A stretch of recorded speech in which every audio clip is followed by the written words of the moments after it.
Let's talk about today's little piece of advice. How many of you would like to retire early?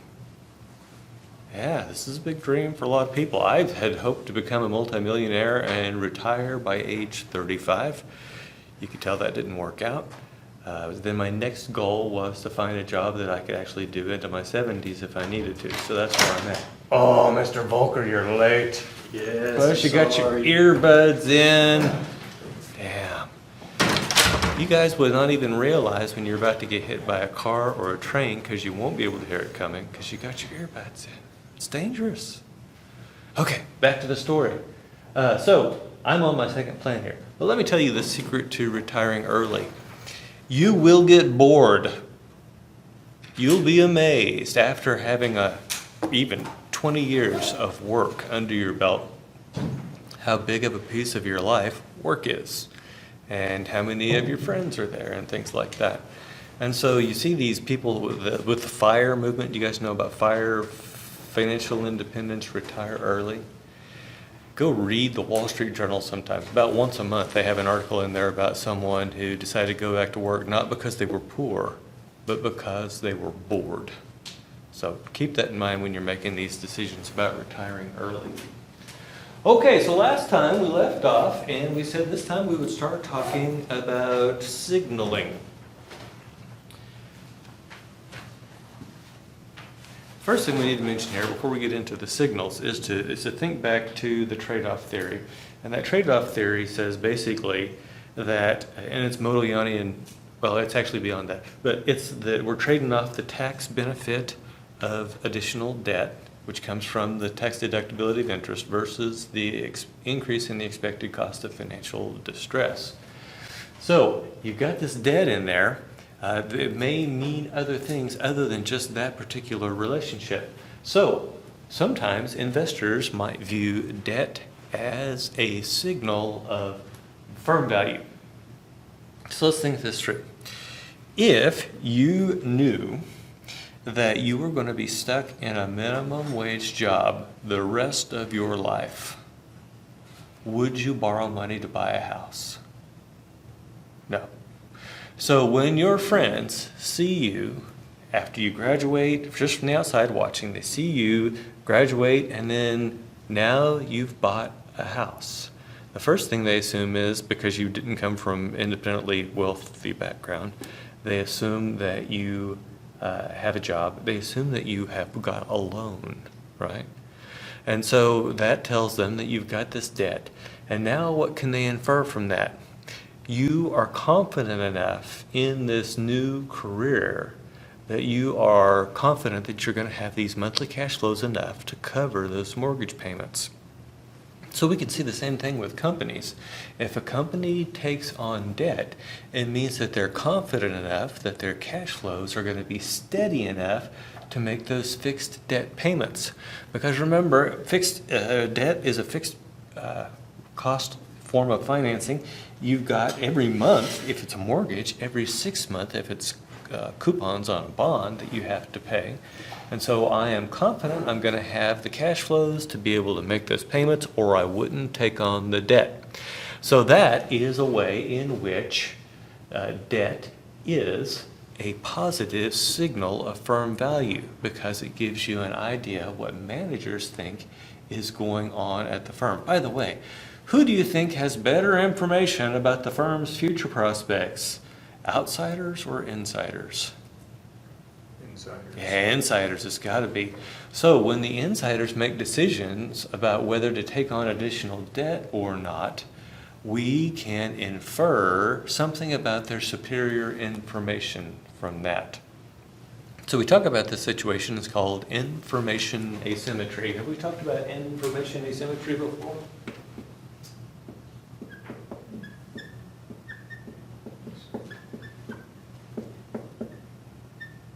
See if I can spell it correctly. Information asymmetry is where one group of people has more information than another group of people. For example, there's information asymmetry between me and you guys regarding exactly what's on exam 1. I know with certainty You guys can only imply it from the materials we've covered in class and the homework and practice questions, things like that. So there's information asymmetry here. There's information asymmetry between outsiders and insiders. And one of the things outsiders try to do to figure out what's going on inside is they watch the actions of the managers. Have you ever heard the expression, actions speak louder than words? So CEOs, when they go on CNBC or Bloomberg and they talk about how great the company's doing, can you trust that? No, you cannot. Because people are scumbags, CEOs are people. Do you think people would lie to give themselves an advantage? Absolutely. In fact, I've seen CEOs on CNBC at their little closing bell show, and they're like, oh yeah, it's all great. I'm very confident about our path forward. And then at 12:01 a.m., their lawyer is on the federal bankruptcy system putting in their paperwork to try to declare bankruptcy. And so you can't trust what these people say, but can you trust what people do? That's the idea behind signaling. What we want to do is look for, it's like reading the tea leaves, we want to look for the actions of the insiders that give us information about what's going on in the firm that we didn't already have. And so that's why this debt can be a signal of firm value, because it can be a signal of the manager's confidence in the steadiness of those future cash flows. Now, a signal is only worthwhile if it can't be replicated on the cheap. In other words, false signals aren't possible. So, you and your friend that graduated high school at the same time, he sees that you've got a house and he wants everyone to think he's just as successful as you, so what does he go out and do? Goes out and buys a house, borrows the money, but if he's got a crappy job, what's going to happen? Yeah, he's not going to be able to make the payments. And so it's a signal that he can't sustain. Now, most people are smart enough then to realize that they shouldn't even undertake this idea of signaling through the extra borrowing because they can't afford to do it. And so most of the time when you see people taking on debt, in the absence of other information, we can assume that's a good sign. By the way, I do see people try this thing of taking on too much debt to try to signal to other people how wealthy they are. So they'll borrow a lot of money to buy a house. They borrow every one of their vehicles. They've got money borrowed for, and they've got student debt. And when I see that, I lean over to my wife and I say, shall we take bets on how long this is going to last? Because these people, if they don't have those steady high cash flows, they cannot keep up that signal. And sure enough, especially back during the housing bust, you'd see a foreclosure sign go up in front of their house, and suddenly that BMW M5 gets traded for a Honda Civic because they can't afford to continue the signal. Companies are the same way. Questions? Okay. Now let's talk about the agency cost of equity. If you guys think back to Fin 380, I hope they talked about the agency problem there. The agency problem is how people treat other people's money differently than they treat their own. So, big example for you. You go back home at Christmas time and your dad says, wow, your car is a real hunk of crap. And you say, I agree. And your dad says, I think you need a new car. You say, I agree. Now at this point, who do you think is paying for the car?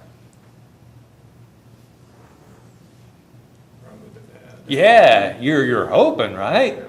And now I want you to picture in your head the car that you're going to get if Dad is paying. Do you have it pictured in your head? I know Mr. Bardwash does. I saw the smile on his face. Mr. Bardwash, what is Dad going to buy you? It has 2 seats, not 4.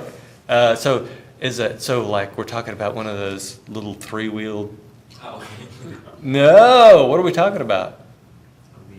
A BMW. By the way, I have a BMW. I can tell you it's a fantastic car. Okay, back to this story. Now, on your way to, now here in America, we have, every town has what's called the mile of cars, where it's like car lots. I don't know if they have that in India, but you're going down to wherever they sell cars, and your dad leans over to you and says, by the way, you're paying for this car. What just happened to the car that you had pictured in your head? Is it still BMW? He says, we're just turning around going back home. If you're lucky, maybe he'll get you a Tata Nano or something like that. You wouldn't drive that? He would rather walk than drive and I can't say that I blame you. Okay, so this is just proof that people spend other people's money differently than they spend their own. Do you think that employees spend the firm's money different than the firm's owner would? Oh, absolutely. And so this is a problem that we have to address. And one of the things that we see is that issuing equity that has this agency cost. So if you think about the firm, we have money coming in the form of net income. Let's just use the accounting terms here. We have money coming in the form of net income. So what are the two places that net income flows to? Do you guys remember? Retained earnings. Very good. Oh, you're almost there. Dividends. Yeah. Oh, you definitely deserve a challenge coin today. Okay. Flows to addition to retained earnings and to dividends. So anything that flows into addition to retained earnings, we are going to be using that as equity for our new projects. Remember all those positive NPV projects we're supposed to take on? We're going to be funding them with a mix of debt and equity. That equity can come from those internal funds if we're fortunate. Now, here's the problem. What if you have more money that's being retained than you have need for equity? Then we end up with something called free cash flow. Free cash flow is the amount over and above the amount needed to invest in all the positive net present value projects. Now, at your point in life, you're probably thinking, wow, free cash flow sounds like a pretty good deal. And the reason you're thinking about it that way, because you are 100% owner of your bank account, right? And so you are not tempted necessarily to waste that free cash flow. However, what if the money belonged to someone else? Might you then be tempted to spend that on worthless crap? Yeah, I'll give you an example. I worked at this company in Ohio, and we were profitable, and we were actually having a really good year. And so they said two things. Number one, they said the coffee in the break room will now be free, which we thought was pretty cool, because before then we were having to take up a collection to buy Maxwell House, which sucks.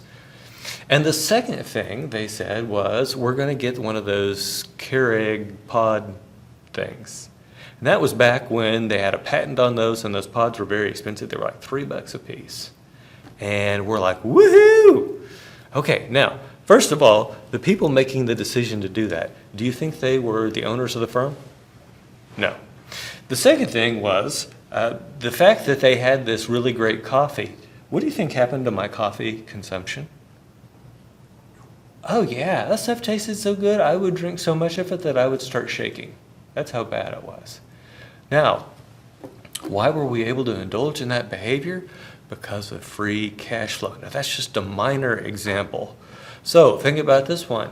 If the company has a lot of free cash flow and the company jet is worn out, and we have our choice between the Gulfstream G5, I don't even know if there is a G7, but let's just say G7. Is there a G7? Do you guys know? You guys aren't part of the private jet crowd. Okay, so let's assume there is the G7. Which one do you think costs more? The G7, right? By the way, the G7, we could take that on round trips to Europe, to check out our factory in Belgrade. We could do that. Which one do you think the managers are going to go with when there's free cash flow? They're going to go with the G7. If the free cash flow isn't there, they probably will just go with the G5, or they might even fly commercial. So you start to see the danger of having this free cash flow laying around. And so how are we going to basically make sure that this free cash flow isn't laying around for managers to waste? Well, there are a couple of ways. Do you remember we said that dividends flow to two places, or that net income flows to two places, dividends in addition to retained earnings? The first thing that I could do as a board of directors to keep this free cash flow out of the manager's hands is to pay the cash out as a dividend. And by doing so, that takes money out of that addition to retained earnings. But let's assume for whatever reason we decide not to do that. What else could we do with that money? Well, turns out if we had debt that had a required fixed payment that would soak up those free cash flows, we could also use debt to control that terrible managerial behavior. Who do you think works harder? A manager that is going to have to meet huge coupons every 6 months, or a manager that only has shareholders, and as long as he meets certain criteria the board sets out, isn't going to get fired? Who's going to work harder? The one that has to make the extra calls. Yeah. In fact, what we see, if you look in corporate history, we have what are called leveraged buyouts, where managers, they think, well, wait a minute, we can do a better job with this, and so they will borrow money and take the company private. And what they never take into account is exactly how big that every 6 months that coupon's going to be. And then they have to actually start doing what they should have been doing all along. They have to manage expenses. They have to avoid wasteful projects. All the things they should have been doing to begin with, they now have to do because every 6 months they've got to make that payment. And in fact, we refer to this as the disciplining effect of debt. The disciplining effect of debt. And I will put it into a musical number here for you. Have you guys seen the old Snow White? Not this new crap one, but the old Snow White, the cartoon. You haven't seen Snow? Oh my goodness, you've got to go watch it. That's a lot of fun. Okay, so Snow White and the Seven Dwarfs. What do the Seven Dwarfs do for a living? Yeah, they're miners, and in fact they are diamond miners, which makes me wonder why they still live out in the sticks and dress like hicks, but I digress. What do they sing every day on the way to the mine? Do you guys? Hi ho, it's off to work we go. This is the disciplining effect of debt. I owe, it's off to work I go. And once you guys get a mortgage and a car payment, all those things, you will understand exactly what I mean by the disciplining effect of debt. If you've got no debt whatsoever and your boss pisses you off, you might be willing to say, hey, forget it, I'm out of here. But once you have that mortgage payment that has to be made, it changes your perspective. That's the disciplining effect of debt. And so that's what debt does to these managers that were previously perhaps wasting this free cash flow. Does that make sense?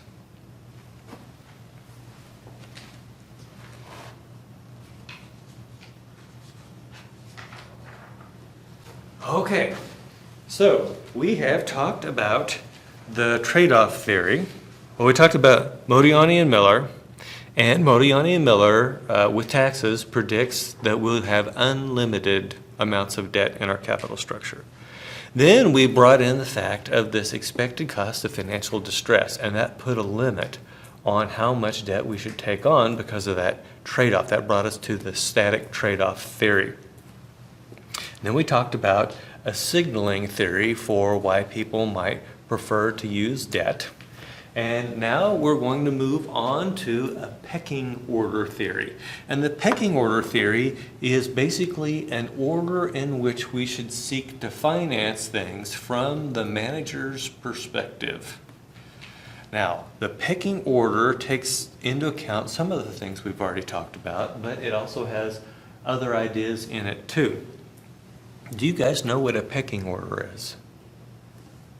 It's a hierarchy.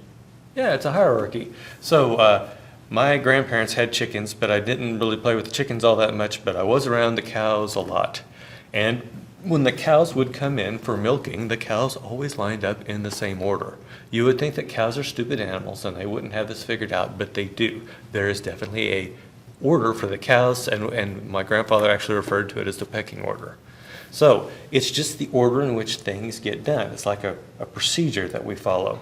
So here we go. What does this tell us to do? Well, the pecking order says we should use internal financing first. What do we mean by internal? So we've got a project, we've got to figure out where we're going to get the money. Pecking order says use internal financing first. What is internal financing? Your free cash flow or retained earnings. Yeah, retained earnings. Now keep in mind, it's not free cash flow if it's not over and above what's needed for the net present value project, right? Okay, so we're looking at internal equity, which is money that the firm has earned but has not yet paid out. So that's your internal cash flow. Now, why would we use internal financing first? Look at it from the perspective of a manager. If the manager is going to go out and do any sort of external financing, they are going to subject themselves to additional monitoring.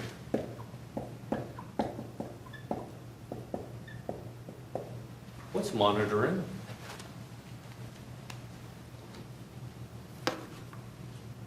Other people reviewing and overseeing your actions. Yeah, it's other people reviewing, overseeing your actions. So, for example, when you go to Taco Bell and you look up behind the register, what do you always see? What's always up in the corner? Camera. Why is there a camera? Is it for the protection of the diners? Is it to capture fights for YouTube or TikTok? No, that's at the Waffle House. See if employees are stealing from the register. Yeah. I was telling this to a group of evening students one time, and a guy sitting in the back started laughing. And I said, "What's up?" He said, "I'm a Taco Bell manager." He said that camera on the cash register is the only one that actually works. Why do we have to put cameras on people? They're scumbags!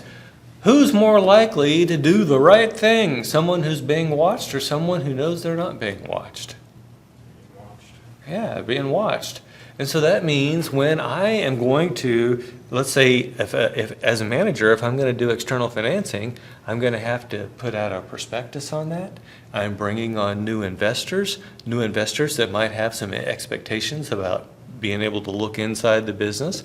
I don't want to subject myself to additional monitoring.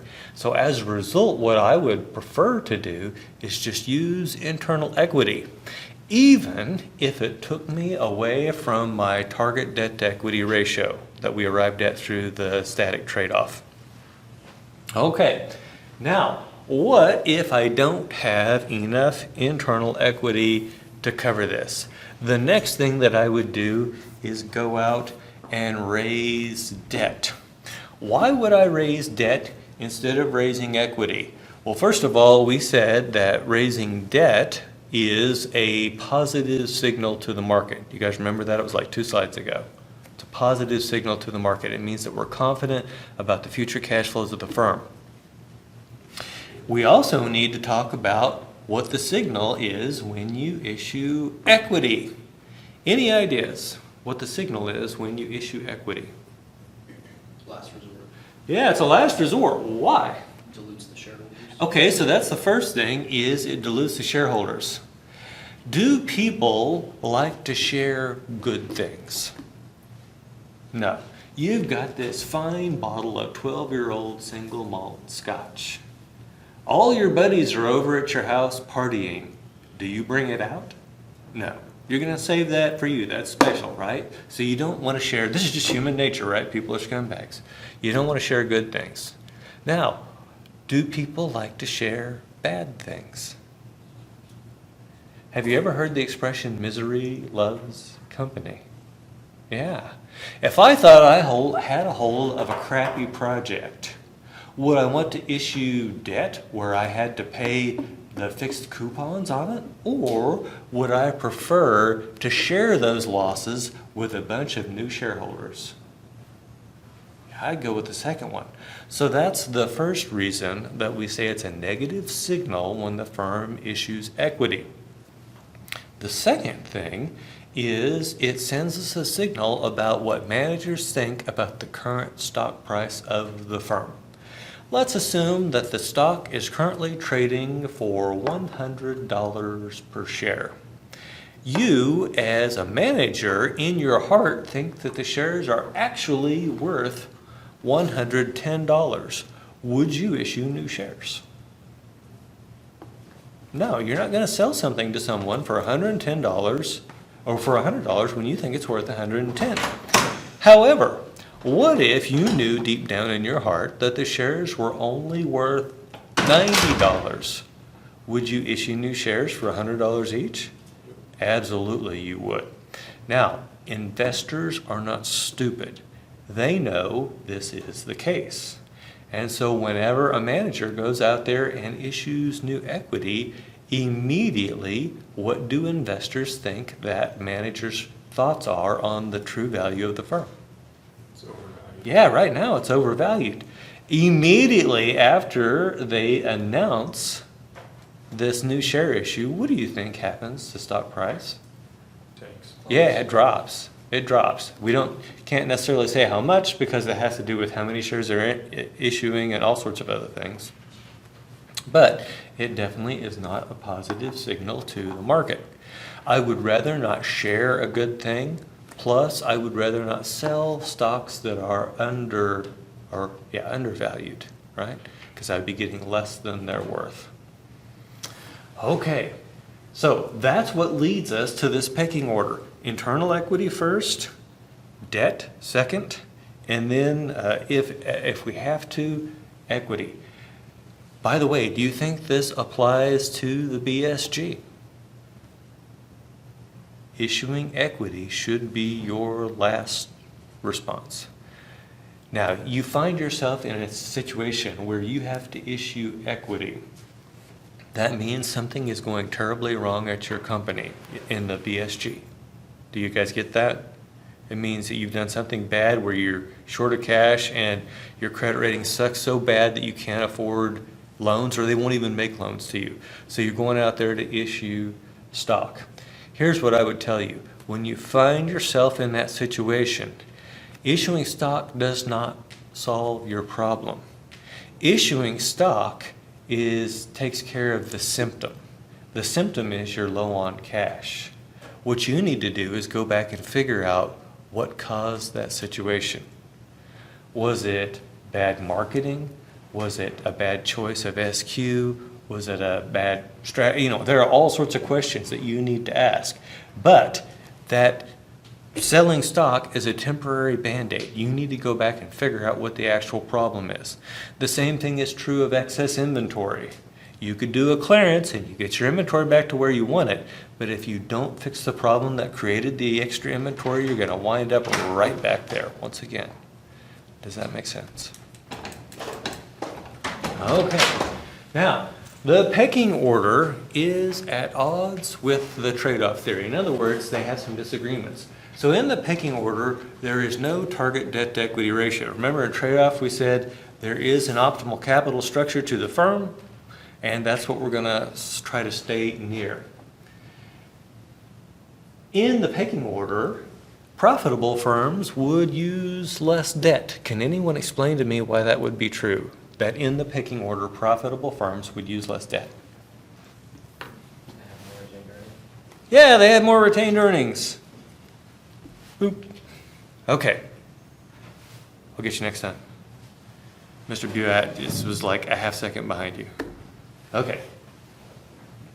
So, We would say that if the trade or pecking order were true, profitable firms would use less debt. And then something that defies the pecking order is that companies like financial slack.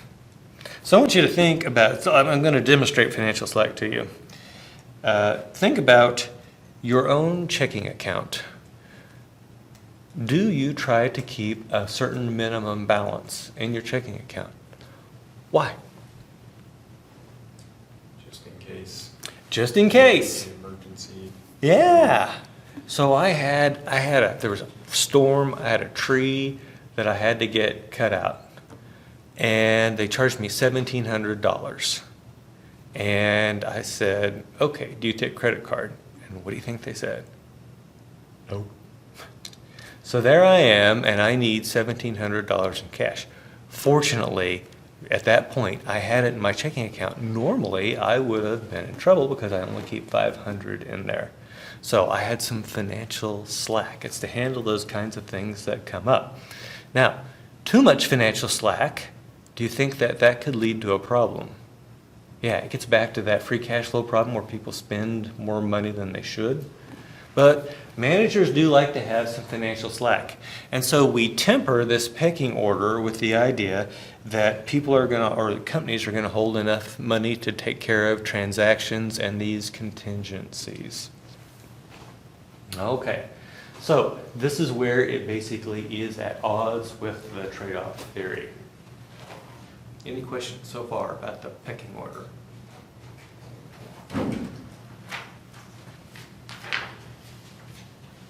Okay, so we've actually already covered every single bit of that. Now, I want to tell you, and I don't think we mentioned it here on the slides, but I want to tell you that the pecking order theory has some sound intuition behind it, but the evidence leans more toward the trade-off and the target debt ratio than it does to the pecking order theory.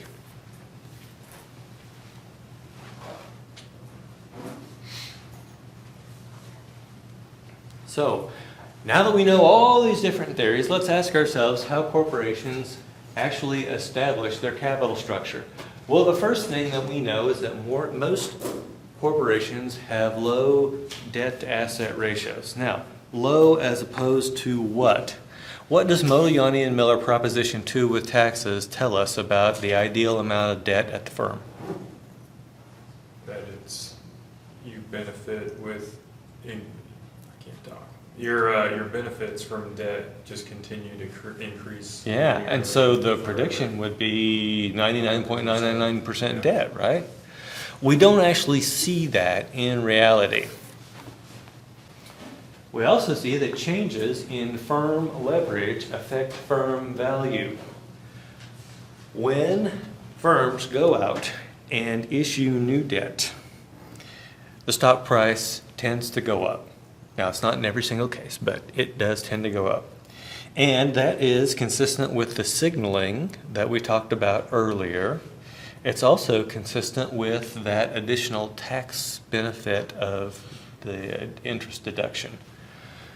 So we do know that that is true. And so that's actually consistent with Modigliani and Miller with taxes. And the other interpretation, of course, is the signaling idea.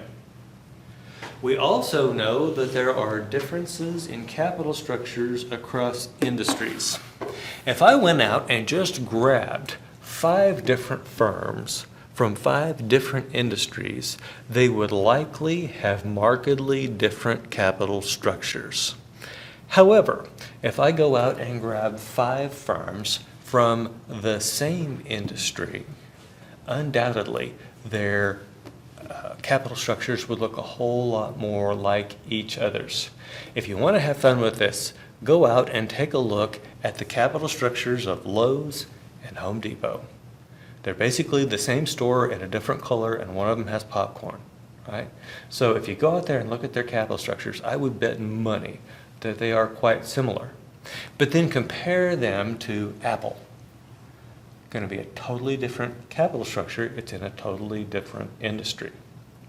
So what does that mean? knowing that we have similar capital structures across firms in the same industry.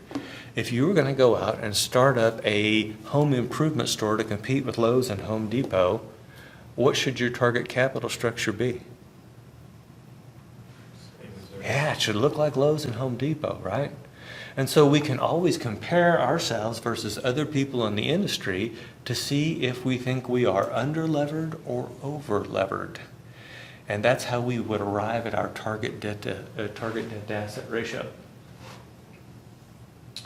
We also see that there's evidence that firms behave as if they have a target capital structure. Do you guys know what the term mean reverting means? Mr. Buat, what does mean reverting mean? Over time, it will return to the average. Yeah, over time returns the average. By the way, this is my last coin for the day. Oh, sorry about that. Bounces perfect. Sweet. Yeah, my throws are crap. My bounces are fairly decent. Okay, so mean reverting means that they return to the average. And so if we see a firm that's been going along here with average 39% of their assets in debt, and then suddenly we see, for whatever reason, they creep down to 34%, what would we expect to happen? Eventually, it's gonna come back up to. Yeah, eventually they'll get back up to 39%. Now, what if they're at 39% and we see it go up to 45%? What would we expect to happen? It'll eventually come back down. Yeah, it's going to come back down to 39%.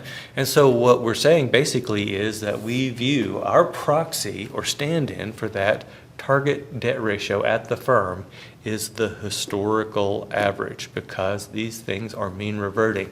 That's the evidence that these people have a target. They're always trying to get back to it. Does that make sense to you?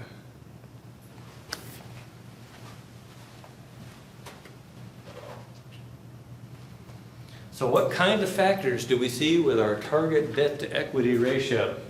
Well, first of all, we need to consider taxes for two reasons. Number one, remember that the higher the tax rate, the more benefit we have from debt. Does that make sense? And so in a firm in a high debt country, in a high tax country, we might expect to see more debt in their capital structure. The second thing is, in order to take advantage of the tax deductibility of interest, we have to have profit. If we are not a profitable firm, we cannot take advantage of the tax deductibility of interest. In fact, this leads us to an example. Think about airlines. What do you think? Are most planes owned by the airline or leased? Yeah, they're leased. Why? Doesn't make sense to buy them outright. It doesn't make sense to buy them outright, and the reason has to do with this tax benefit. Airlines, that industry, it's been profitable, for like 3 or 4 years now, but the budget carriers are starting to hit the skids. And historically, airlines have dipped into and out of profitability. During those periods when they are not profitable, can they take advantage of that interest deduction? No. So what do? Instead of buying the airplane, we get someone else to buy the airplane, and they lease it to us. Now, why does that make any sense? The company that's leasing to you, that is a fairly stably profitable industry. And so those people always have the profits that they could benefit by using that interest deduction. The airlines don't. And so what happens is the leasing company buys the airplane, gets the full benefit of the tax deductibility of interest, and then shares part of that benefit with the airline by reducing their lease payment to cover a portion of that tax deductibility of interest. The airline couldn't benefit from that otherwise. So that's why we see companies leasing airplanes. Now, what is the potential downside for the company doing the leasing? The airline goes down. Yeah, the airline goes down. Now, in the best case, what can the leasing company do? Yeah, take the plane and Yeah, sell it. go back and get the plane, right? Now, that was how everything worked right up until Russia invaded Ukraine. Do you think, by the way, most of Russia's domestic air fleet was leased, mostly from companies in the US, Europe, and China. What do you think happened to the lease payments coming in on those airplanes? Stopped. They stopped. Why would they stop paying the lease payments on the airplanes? Because they can't come get the planes. Yeah. Well, we've said that Russian planes can't fly to any airports outside of Russia, basically. And so those airplanes are all stuck inside Russia now. Is Russia going to let us come grab airplanes? No. And so that's for the first time we see airplane leasing companies taking large losses. Now, do you think the airplane leasing companies are taking those losses on their own? No, they actually have insurance. And by the way, insurance for this sort of thing was rather cheap because after all, you could always go grab the airplane, right? And so the insurance company, and Liberty Mutual is the one that I'm thinking of, Liberty Mutual wrote some fairly cheap insurance to these aircraft lessors saying, hey, we'll pay for the planes if you can't get them back. Liberty Mutual just had to make a huge payout because of their insuring of the lessors of people leasing planes to Russia. Questions? Okay, so now let's talk about the type of assets. Let's talk about two different kinds of assets. Let's talk about tangible and intangible assets. Can anyone give me an example of a tangible asset? Car. A car. Tangible literally means that you can touch it, right? If you could touch a car, that's a tangible asset. How about buildings? How about machines? Those are tangible assets. Now, what are some examples of intangible assets? Stocks are financial assets. Copyrights. Copyrights, patents. Say again? IP. Yeah, so he's being all fancy here. IP means intellectual property, right? And so intellectual property would be, in addition to copyrights and patents, would also include trade secrets, right? I got so upset one time, I came up with an amazing process for the surface hardening of 4140 carbon steel. And it was freaking amazing. Everyone told me it was amazing. And I asked, can I get a patent on this? And we sent it to our lawyers in Oklahoma City. And they said, no, if you patent this, it'll just put it out there and the Chinese will steal the technology.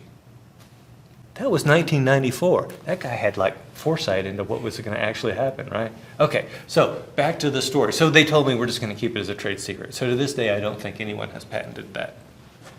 Okay, now, if you were going to loan money to a company, would you rather they have a bunch of tangible assets or a bunch of intangible assets?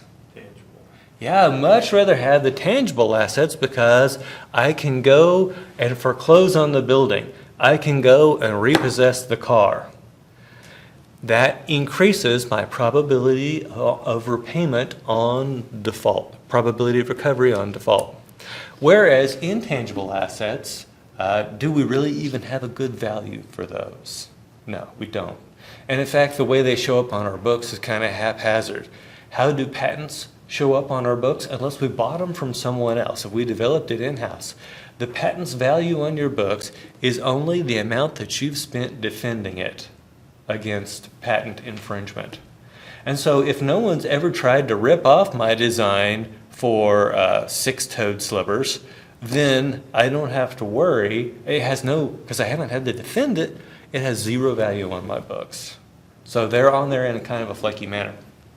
So what that means to me, as a lender, I would much rather loan money to people with tangible assets.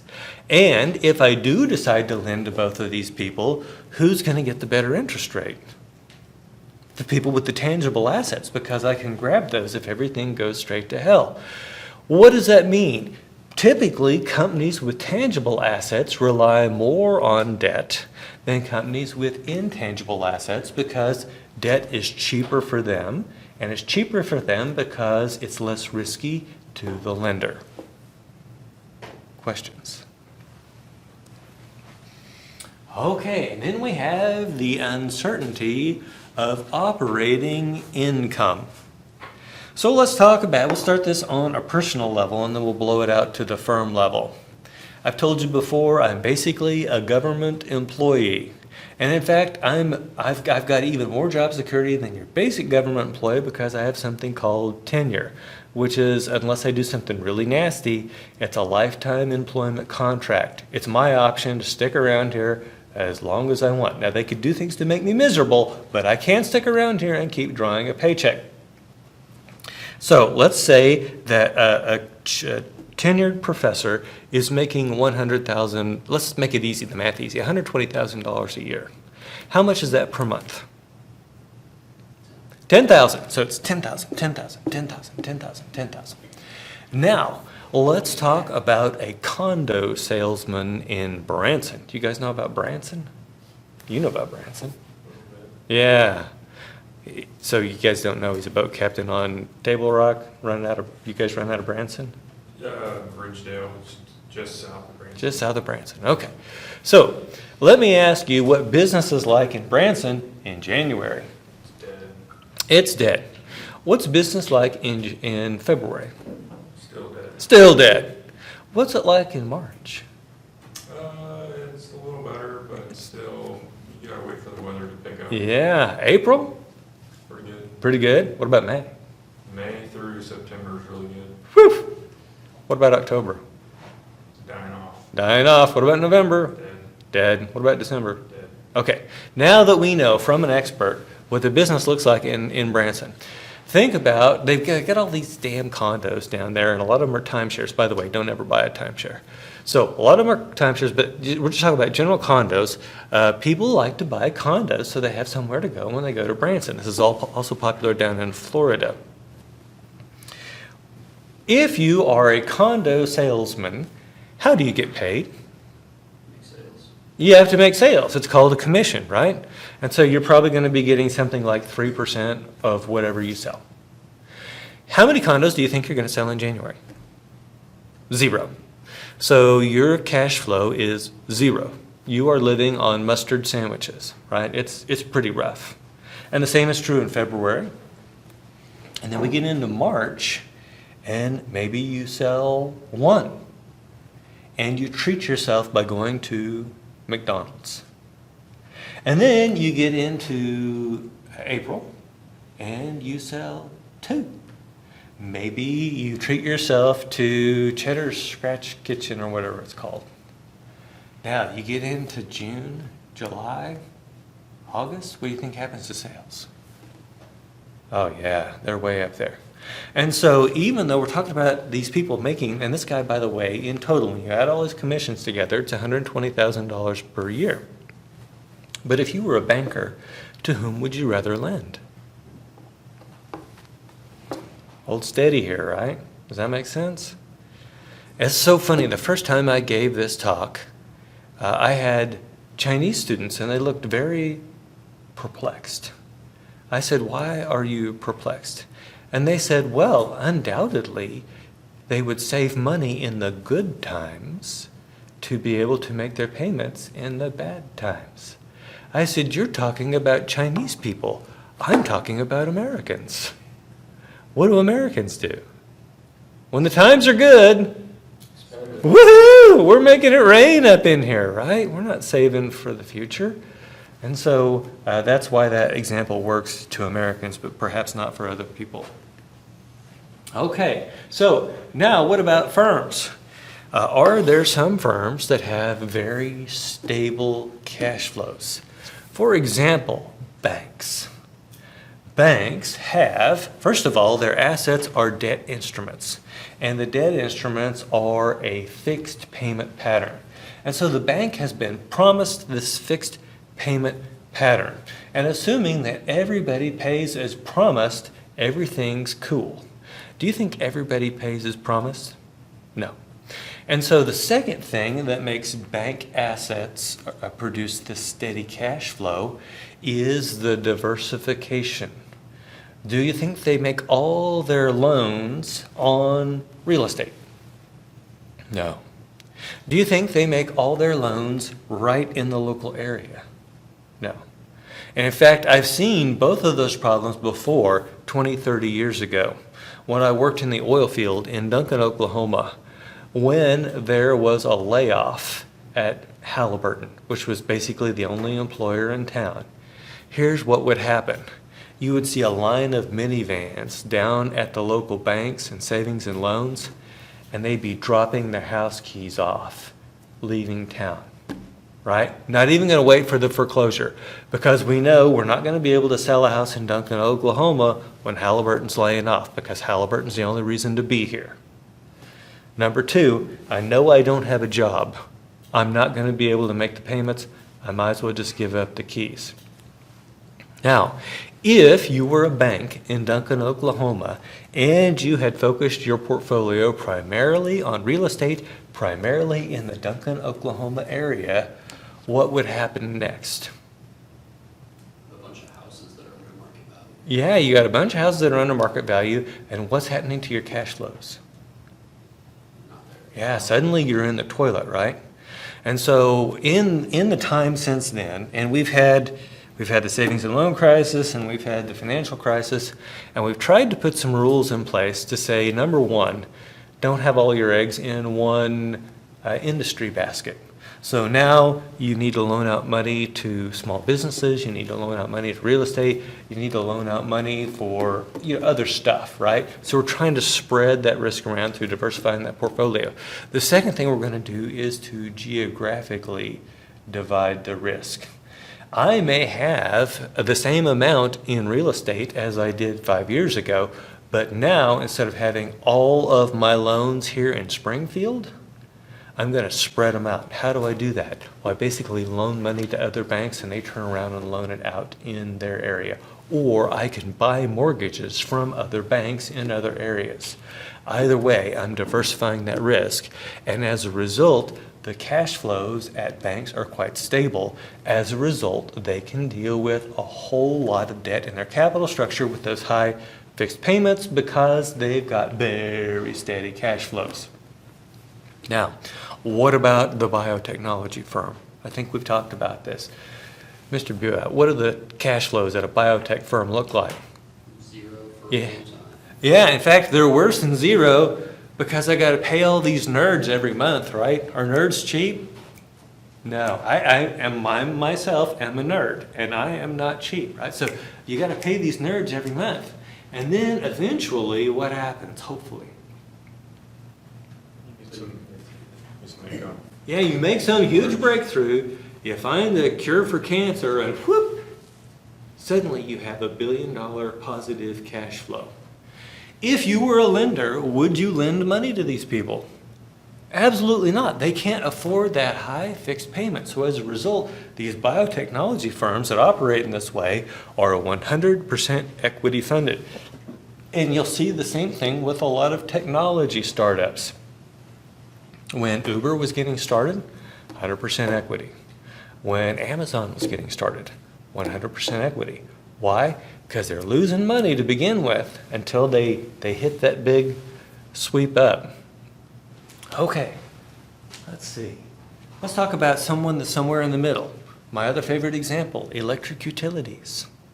Electric utilities, their cash flows are more stable than the biotech firm, but they're less stable than the bank. Can anyone explain why? Seasonal utility changes. Yeah, seasonal utility changes. If you look at my summer utility bills, it's just awful. Absolutely awful. In March, I have a decent bill, and maybe in October I have a decent bill, but the rest of the year, so I have this problem. Now, here in Springfield, the utility bill contains both gas and electric. But what if you were just an electric utility? What would your cash flows look like? What would they look like in the winter? They'd be a lot lower because people are tending to use gas to heat their house, but they use electric to cool it. So you've got a lot more electricity in the summertime. What if you're a gas utility? It's higher in the wintertime, lower in the summertime. Either way, these cash flows are less steady than they would be for the bank, but they're still more stable than they would be for the biotech firm. And so that's where this volatility of cash flows comes into play, this uncertainty about the operating income. The more uncertain your operating income is, the less debt you can afford to have in your capital structure. Okay, and I think we've already talked about the financial slack. Some slack is good, but if you have too much slack, managers start to waste it. Okay, let's talk about the bankruptcy process. The first thing we see here is business failure. And your technical definition of a business failure is when the business is terminated, in other words, finished, and some creditors have taken a loss. You can close out a business without it being a failure. What if I sold all the assets and paid off all the debts and then just closed the door? That's not a business failure. That's just a business closure. Legal bankruptcy is handled by the federal courts, and you have to petition the federal court for bankruptcy. And there's more than one party that can do this. First of all, the firm itself can file for bankruptcy. And I mentioned about the CEO and them filing at 12:01 a.m. So if you see the writing on the wall, you can file for bankruptcy. Other people who can file for you to go into bankruptcy are your creditors. And so your bondholders could force you into bankruptcy. Even your suppliers could force you into bankruptcy. And it all goes through the federal court. So that's the legal bankruptcy procedure. And then we have these two kinds of insolvency. We have technical insolvency and we have accounting insolvency. And I was unclear about the difference in these two. And so I sat down this afternoon and I did what old people do. I Googled, right? I Googled and I looked at the hits that were coming up and I was still confused. And so what do you think I did next? I turned to AI. And I go to Microsoft Copilot, and I ask Microsoft Copilot, which, by the way, is the only reason I use it is because it's the one that I could just push right there, and it's free. Now, when I did that, I got a much better answer. And so here's the better answer. Technical insolvency, it says the firm is unable to meet its debt obligations. In other words, we can't currently make our interest payments. We can't currently make the payments we're obligated to do. Now, we could still have positive equity at the firm, but all of our assets are illiquid. We cannot sell them fast enough to be able to pay our debt obligations. So that would be a technical insolvency. An accounting insolvency is where the net worth of the firm or the owner's equity is actually negative, where the liabilities exceed the assets. Now, how could that happen? Well, first of all, what if our assets were destroyed in a hurricane and we had no insurance? So that would lead to the assets being worth less than the liabilities. What if we did something terrible and we poisoned a bunch of school children with our product? In the US, if you poison a bunch of school children with your product, where is that going to end up? Court. And the court is undoubtedly going to find in favor of the poisoned school children. And there's a good chance that the court decision, the penalty, is going to be larger than the value of the assets of the firm.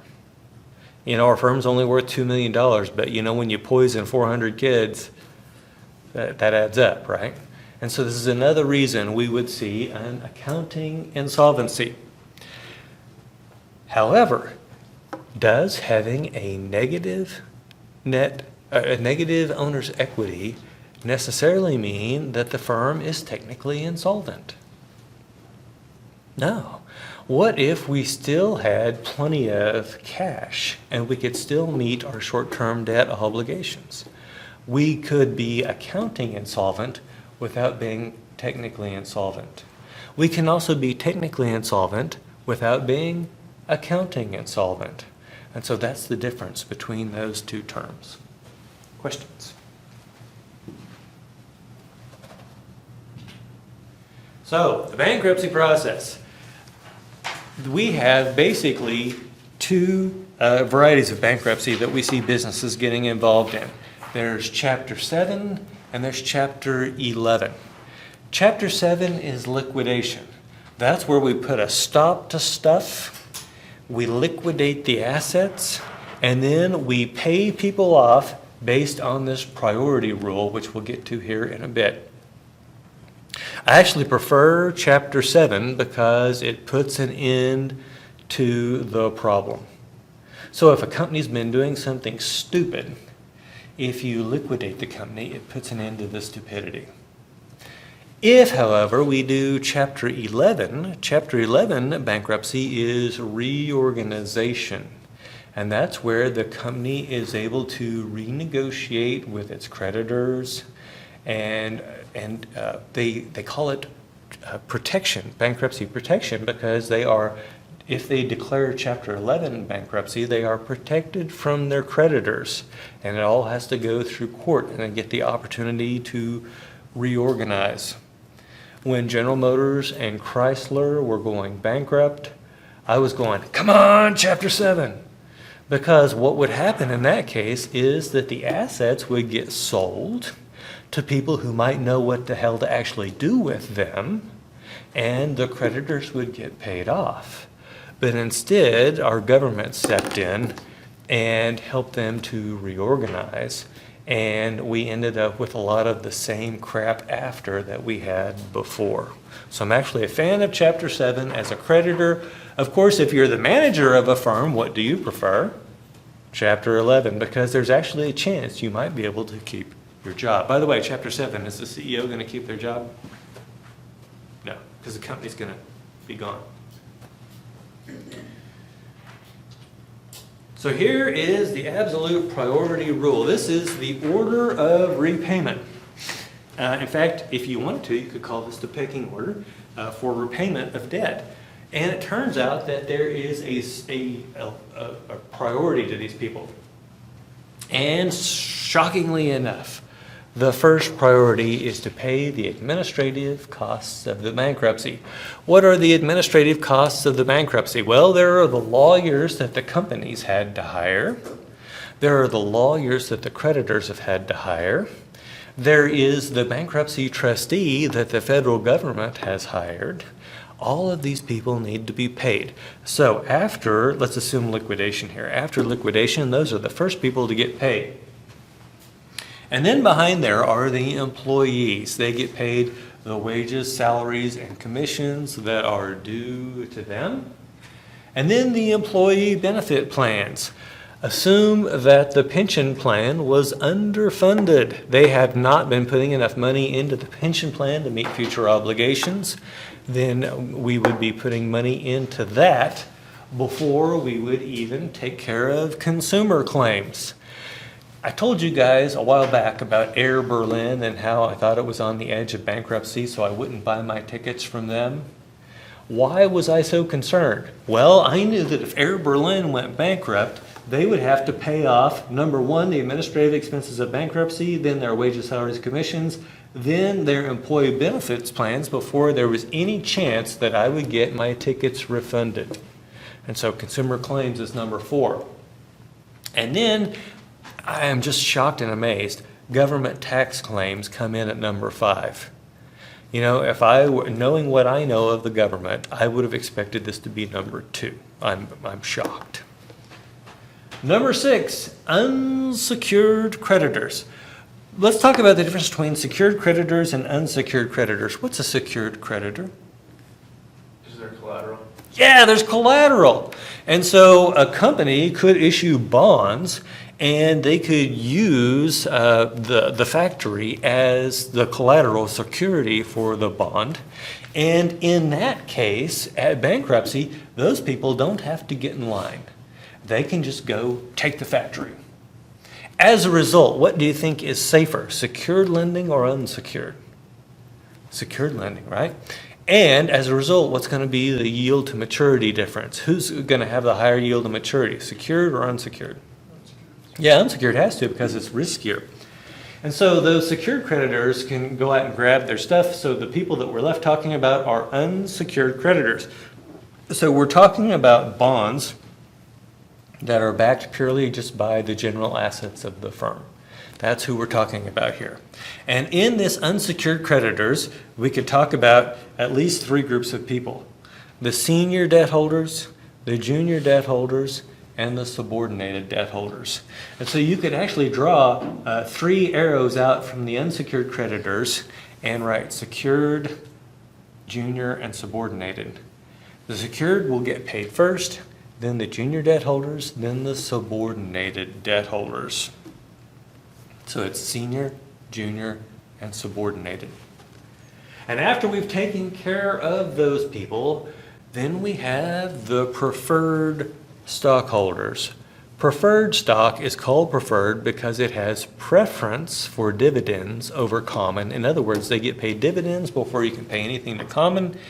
And they also have a preference for liquid assets in liquidation.